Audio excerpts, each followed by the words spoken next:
Action रहा और क्या घटनाक्रम रहा था जिसको लेकर मर्डर हुआ?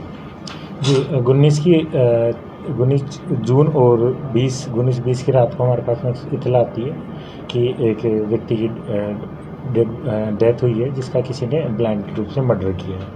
जैसे ये घटना हमारे सामने आती है तो हमारे टीम एक्टिव होती है और पूरे उच्च अधिकारी एडिशनल एसपी सीओ और मैं खुद से एक्टिव होता हूँ उसमें। और इसके अलावा हमने थाना कोतवाली DST team, FSL team, MIU team और सभी टीमें एक्टिव, साइबर टीम, सभी टीमें एक्टिव होकर उस घटनास्थल का निरीक्षण किया जाता है। निरीक्षण करने के बाद में जितने भी शहर के कैमरे थे उनका अवलोकन किया जाता है और टेक्निकल एविडेंस जितने भी हमारे द्वारा रात के टाइम में हम रात को इसमें एक्टिव हो जाते हैं, पूरी रात इस टेक्निकल एविडेंस जुटाने में लग जाते हैं। चूँकि मर्डर किसने किया ये चीज़ अभी तक ज्ञात नहीं थी, तो उसके लिए हम अपने मुखबिर और जितने भी तंत्र था उसका उपयोग करते हैं।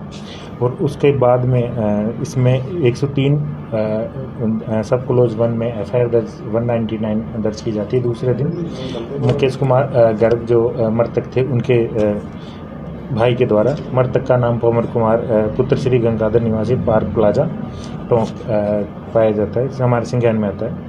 और तकनीकी साधन और परंपरागत साधनों का उपयोग करके हम इसका खुलासा करते हैं, जिसमें आरोपी का नाम राकेश तांबी करके सामने आता है, जो हमारा पहला संदिग्ध भी रहता है, जिसके ऊपर सबसे बड़ा आरोप लगता है। और जब हम उसकी तलाशी लेते हैं, उससे पूछताछ करते हैं तो एक सोने की चैन और एक अंगूठी हम उसके यहाँ से बरामद करते हैं। और जो बाइक उसने घटना के लिए यूज़ करी थी वो बाइक हमारे द्वारा जब्त की जाती है। क्या मोटिव क्या था मर्डर का? इसका मोटिव इसके द्वारा ये माना गया, बताया गया है कि अभी तक की जांच में कि उसने 11 लोगों से 56 लाख का उधार कर्ज किया हुआ है और उसका ब्याज भी उससे भुगतान नहीं किया जा रहा। तो वो चाहता था कि जो मृतक है जिसको उसने मारा है उसका मुश्किल टाइम में उसने उसकी मदद करी थी आरोपी ने, तो वो चाहता था कि वो उसको कुछ पैसा दे दे, लेकिन इस प्रकार से उसको कोई पैसा उसके द्वारा दिया नहीं जाता। और उसके सोने की चैन अंगूठियाँ थी, इस पर उसकी नज़र थी, तो इसी कारण इसी लूट के लिए उसने वो उसको मारा। शहर की रोल क्या रहा इसमें, किस टीम की सबसे ज़्यादा मदद? इसमें चूँकि ऐसी घटना में हमारी पूरी टीम ही एक्टिव थी और किसी एक व्यक्ति विशेष का बोले कि स्पेशल रोल था तो ये सभी के भूमिकाओं को कम करना हो जाता है। फिर भी कई की पॉइंट्स रहते हैं जो महत्वपूर्ण हो जाते हैं, जैसे हमारी डीएसटी टीम ने इसमें प्रभावी भूमिका निभाई। हमारे SHO साहब जो मौके पे थे उन्होंने सभी जो आसपास की दुकानें थी उन दुकान वालों से संपर्क किया, जो आसपास के जो लोग थे उनसे संपर्क किया, आम जो मुखबिर थे उनको हमने रात को ही एक्टिव किया, क्योंकि शहर के बीचों बीच की घटना थी।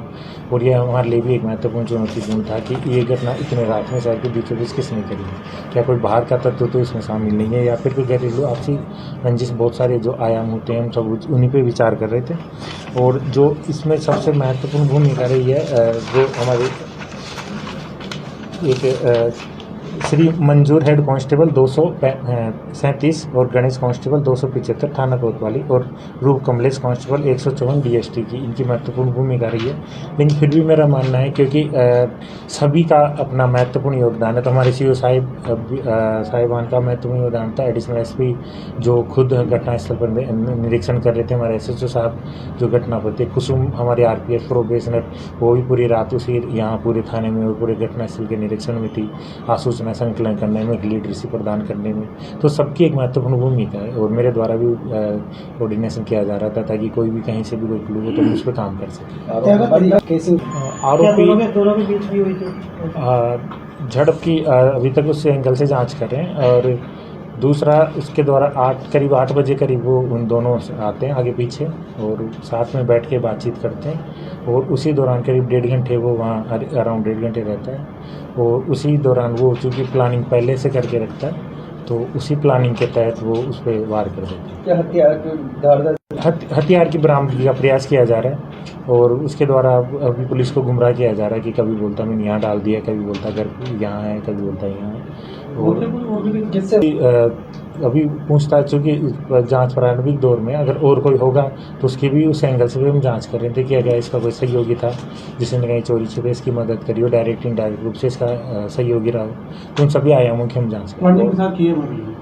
हाँ, चूँकि हथियार ये लेके आया है तो और लेके गया है, मुँह ढक के गया है, तो इस हिसाब से लगता है कि प्राइमा फेसिया इसका इंटेंशन पहले से ही था। और चूँकि मारने के बाद में भी, चोट मारने के बाद में भी उसने उसको ये सुनिश्चित किया है कि मर्डर हुआ, मरा है नहीं मरा है, दिल की धड़कन बंद हुई है नहीं हुई है, और लूट भी साथ में उसकी ज्वेलरी भी ली है, तो निश्चित रूप से वो पूरी प्लान था। और हाँ, जो प्रक्रिया है उसका पालन किया। सर पे सीधे किलर खतरनाक घाव है, और इसका MLC जो मेडिकल रिपोर्ट है वो ली जा रही है, और बोर्ड के द्वारा इसका पोस्टमार्टम। आपराधिक रिपोर्ट है सर इसको? आपराधिक रिकॉर्ड की नहीं है अभी तक, तो ऐसा कोई चीज़ संज्ञान में नहीं है, बाकी हम जाँच कर रहे हैं।